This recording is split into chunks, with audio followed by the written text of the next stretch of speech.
Hello everyone, today is 30th September, day Wednesday, and you're watching the news narrative. Let's begin. 28 सीटों पर उपचुनाव की तारीखें घोषित। 16 अक्टूबर नामांकन की अंतिम तिथि, 19 अक्टूबर तक वापस ले सकते हैं नाम। 3 नवंबर को 28 सीटों पर मतदान और 10 नवंबर को मतगणना के बाद नतीजे। प्रदेश की 28 विधानसभा सीटों पर 3 नवंबर को मतदान होगा। 10 नवंबर को मतगणना के बाद परिणाम घोषित किए जाएंगे। मंगलवार को चुनाव आयोग ने तारीखों का ऐलान किया है। चुनाव कार्यक्रम के मुताबिक फॉर्म जमा करने की अंतिम तारीख 16 अक्टूबर तक की गई है। 17 से 19 अक्टूबर के बीच नाम वापस लिए जा सकेंगे। उपचुनाव की रणभेरी बजने के साथ ही भाजपा और कांग्रेस की ओर से प्रत्याशियों के चेहरे लगभग साफ हो गए हैं।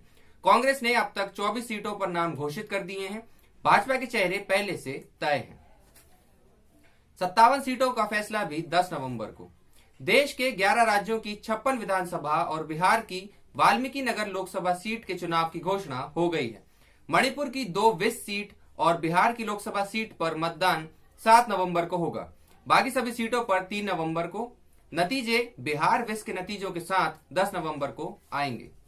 इस बार न बड़ी बड़ी रैलियां होंगी, न ही रोड शो।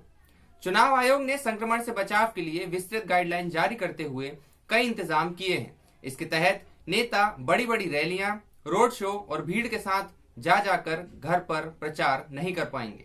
मतदान केंद्रों पर कतारें भी नहीं लगेंगी।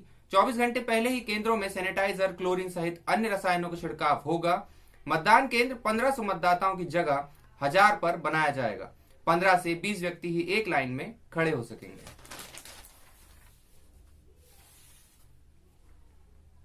भीषण अग्निकांड, हाईवे पर धधका ट्रक, फटे 60 सिलेंडर। होशंगाबाद में हाईवे पर सोमवार रात गैस से भरे सिलेंडर के चलते ट्रक में अचानक आग लग गई। इसके बाद एक सिलेंडरों में विस्फोट हो गए। 2.5 घंटों तक आसपास के गांवों में लोग दहशत में रहे। हालांकि इस घटना से कोई जानहानि नहीं हुई है। 10 किलोमीटर दूर तक विस्फोट की आवाज सुनी गई। इस बीच 2.5 घंटे हाईवे पर आवाजाही बंद रही। ट्रक भोपाल से छिंदवाड़ा जिले से परासिया के लिए जा रहा था। उसमें 324 घरेलू सिलेंडर भरे थे। वेंकैया नायडू भी कोरोना पॉजिटिव। उपराष्ट्रपति एम वेंकैया नायडू मंगलवार को कोरोना पॉजिटिव पाए गए हैं। वह होम क्वारंटीन पर हैं। उपराष्ट्रपति के सचिवालय के वेरीफाइड ट्विटर हैंडल से ट्वीट किया गया कि उनका रूटीन कोरोना टेस्ट हुआ है। इनकी रिपोर्ट पॉजिटिव आई है। उपराष्ट्रपति का स्वास्थ्य बेहतर है और उनमें कोरोना के कोई लक्षण नहीं है। उनकी पत्नी उषा नायडू कोरोना नेगेटिव है। प्रदेश में 1877 संक्रमित, 39 की मौत। प्रदेश में मंगलवार को 1877 नए मरीज मिले हैं। इसके साथ ही 39 मौतों की पुष्टि भी हुई है। 2443 डिस्चार्ज भी हुए हैं। प्रदेश में अभी तक 21,317 एक्टिव मरीज हैं। भोपाल में 329 नए मरीज मिले। 4 लोगों की मौत हुई है। खास बात यह है कि इनमें 60 से 93 साल तक के 16% से ज्यादा 53 बुजुर्ग हैं। 15 करोड़ के 10,000 मोबाइल लूटे, इंजीनियर निकला गिरोह का सरगना। मध्य प्रदेश सहित कई राज्यों में लूट और डकैती करने वाले गिरोह के सरगना सॉफ्टवेयर इंजीनियर को देवास पुलिस ने आंध्र प्रदेश पुलिस की मदद से गिरफ्तार किया है। इसके 2 साथी भी पकड़े गए हैं। आरोपियों की निशानदेही पर लूट और चोरी के करीब 15 करोड़ रुपए कीमत के 10,000 से ज्यादा मोबाइल बरामद किए गए। साथ ही 2 ट्रक, 2 मिनी ट्रक, 1 कार और कुछ अन्य वाहन भी बरामद हुए हैं। यह बरामदगी इंदौर, मुंबई के अलावा अन्य शहरों से की गई है। एसपी डॉक्टर शिवदयाल सिंह ने बताया कि गिरोह का मास्टरमाइंड बीड़ महाराष्ट्र निवासी रामगाड़े है। 28 साल बाद फैसला आज, विवादित ढांचा विध्वंस। आडवाणी जोशी को फैसले का इंतजार, उमा बेल नहीं लेंगी। अयोध्या में विवादित ढांचा गिराने के मामले में सीबीआई की स्पेशल कोर्ट 28 साल बाद बुधवार को फैसला सुनाएगी। लाल कृष्ण आडवाणी, मुरली मनोहर जोशी, उमा भारती और कल्याण सिंह समेत बीजेपी के कई वरिष्ठ नेता आरोपी हैं। कुल 49 आरोपियों में से 17 की मौत हो चुकी है। अदालत का आदेश है कि सभी शेष आरोपी फैसले के दौरान मौजूद रहें। केवल श्री राम जन्मभूमि तीर्थ क्षेत्र ट्रस्ट के अध्यक्ष महंत नित्य गोपाल उपस्थित न रहने की छूट दी गई है। सुनवाई से पहले यूपी में हाई अलर्ट किया गया है। श्री कृष्ण जन्मभूमि पर भी आज सुनवाई। मथुरा जनपद की अदालत में श्री कृष्ण जन्म स्थान से संबंधित मामले में सुनवाई भी बुधवार को होगी। कोर्ट में मामला आने के बाद शनिवार से मंदिर ईदगाह परिसर की सुरक्षा कड़ी कर दी गई है। लखनऊ की अधिवक्ता रंजना अग्निहोत्री एवं 5 अन्य ने स्वयं को भगवान श्री कृष्ण का परम भक्त बताते हुए जज छाया शर्मा की अदालत में वाद दायर किया है। आईपीएस शर्मा निलंबित, पत्नी को पीटने का वीडियो हुआ था वायरल। पत्नी की पिटाई करने वाले वरिष्ठ आईपीएस अधिकारी पुरुषोत्तम शर्मा को सरकार ने मंगलवार को निलंबित कर दिया है। प्रदेश के इतिहास में यह पहला मौका है जब इतने वरिष्ठ अधिकारी 1986 बैच के को निलंबित किया गया हो। गृह विभाग से जारी निलंबन आदेश में कहा गया है कि शर्मा को जारी स्पष्टीकरण सूचना का जवाब असंतोषप्रद और असमाधान कारक है। उनकी पदस्थापना पीएचक्यू में की गई है। बता दें कि सरकार ने सोमवार को नोटिस जारी कर मंगलवार तक स्पष्टीकरण मांगा था। शर्मा ने जवाब में लिखा था कि उनके वीडियो पूरी योजना के साथ बनाए गए हैं। इनमें यह दिखाने की कोशिश की गई है कि उन्होंने पत्नी के साथ मारपीट की, जबकि उन्होंने सिर्फ बचाव किया, उन्होंने कोई हिंसा नहीं की। रिया ड्रग सिंडिकेट की एक्टिव मेंबर शोभिक भी हैं हिस्सा एनसीबी। अभिनेता सुशांत सिंह की संदेहास्पद परिस्थितियों के मौत के मामले में जांच कर रहे नारकोटिक्स कंट्रोल ब्यूरो एनसीबी ने भोपाल हाईकोर्ट में रिया चक्रवर्ती, शौविक व अन्य आरोपियों को बड़े ड्रग सिंडिकेट का हिस्सा बताया है और जमानत का विरोध किया।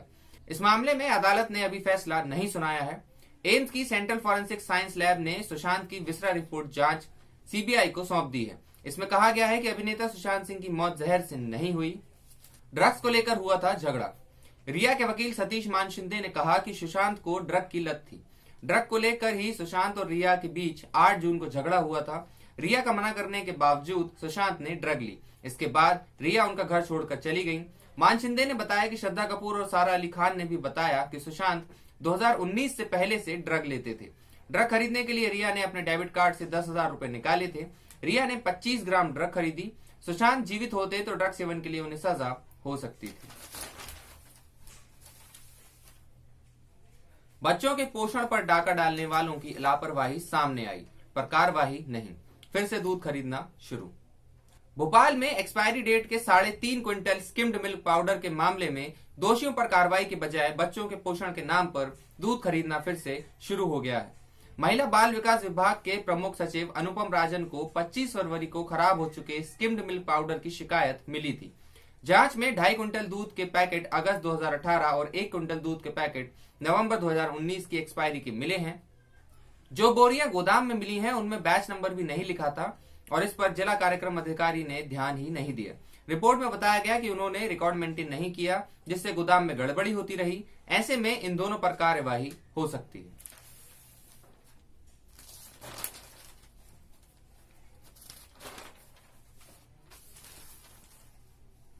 आईपीएल 13 सनराइजर्स ने कैपिटल को 15 रन से दी शिकस्त। बेयस्टो के बाद राशिद का कमाल। हैदराबाद की पहली जीत, दिल्ली की हार।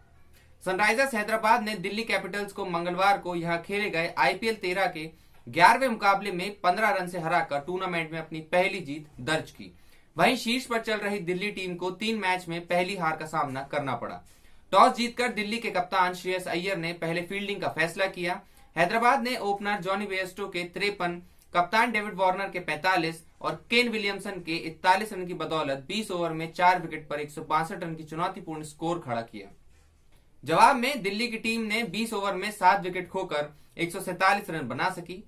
हैदराबाद की ओर से अफगानी गेंदबाज राशिद खान ने कमाल गेंदबाजी करते हुए 4 ओवर में 14 रन देकर 3 विकेट चटकाए।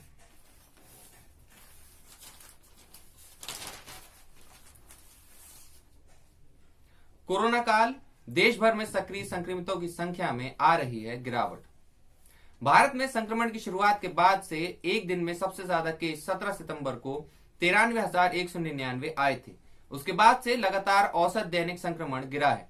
दूसरी तरफ से देखें तो पिछले 9 दिनों में संक्रमण के एक्टिव केसों में लगातार कमी आई है, यानी 11 सितंबर के बाद एक्टिव केसों में 70,178 की कमी दिखी।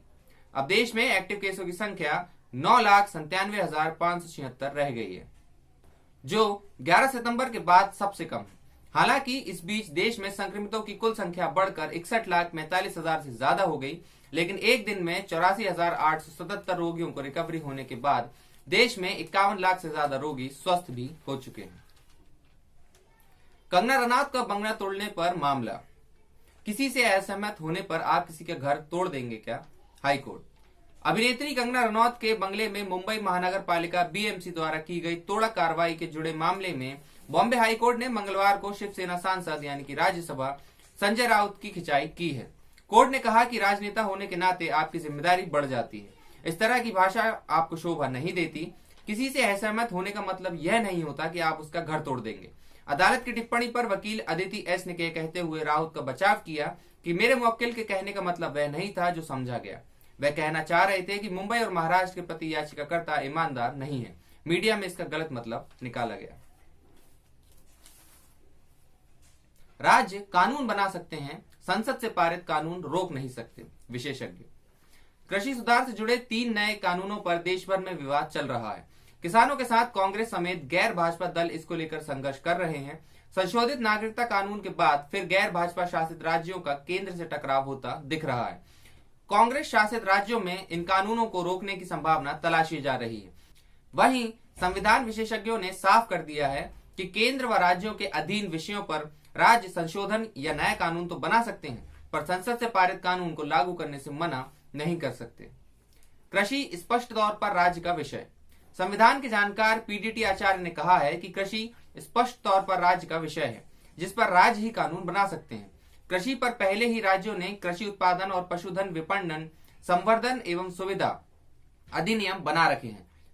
केंद्र ने जो 3 कानून बनाए हैं वह समवर्ती सूची में शामिल खाद्य सामग्री को लेकर है।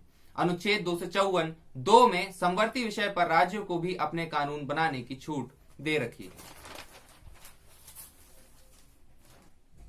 हाथरस मामला, दिल्ली से लेकर लखनऊ तक विरोध प्रदर्शन। उत्तर प्रदेश के हाथरस में 2 सप्ताह पहले गैंगरेप की शिकार हुई युवती की दिल्ली के अस्पताल में मंगलवार को मौत हो गई। उसका 14 सितंबर से उपचार चल रहा था। उसे गंभीर चोटें लगी थी। उसके शरीर में कई जगह फ्रैक्चर आए थे और उसकी जीभ भी काट दी गई थी। पुलिस ने 8 दिन बाद गैंगरेप की धारा एफआईआर में जोड़ी थी। इस मामले में सभी 4 आरोपी जेल में हैं। यूपी सरकार ने पीड़िता के परिजनों को 10 लाख रुपए देने की बात कही है। इस घटना को लेकर सोशल मीडिया पर तीखी प्रतिक्रिया हुई। पीड़ित के मौत के बाद देश में कई हिस्सों पर इस घटना को लेकर विरोध प्रदर्शन हो रहे हैं। That's it for today. See you guys tomorrow. Take a good care of yourself. Be healthy, be safe, stay motivated, and stay alert. Thank you.